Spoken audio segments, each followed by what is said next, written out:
In Dallas County, as I speak of the county, about 2,000 hospital beds are available for anyone who might be in need right now. But local leaders are fearing that with this surge, they may not have enough for what is coming. Andrea Lucia looked into it, all new at 10 o'clock. COVID-19 is spreading rapidly in Dallas County. Dallas Mayor Eric Johnson is pleading with the public. Wear a mask. Data from the Department of State Health Services shows hospital beds in Texas filling up, nowhere more than in the Houston and Dallas-Fort Worth regions. Parkland Hospital says 85% of its beds are now occupied, with 93 hospitalized patients, or roughly 1 in every 8, currently assigned to a COVID-19 unit.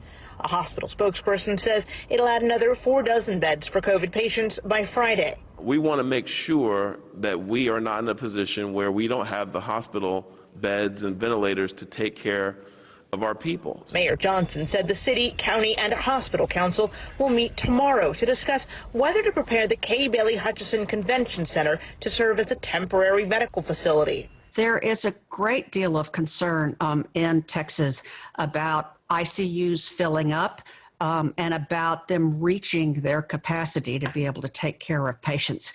And if we don't slow the spread, our ICUs could easily become overwhelmed, and there would be needless suffering and death as a result.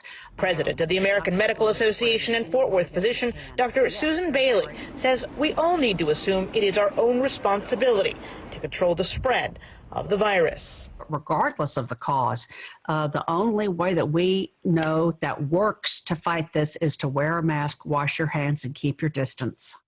The mayor also pointed to the public, saying we're just not doing a good enough job of wearing masks.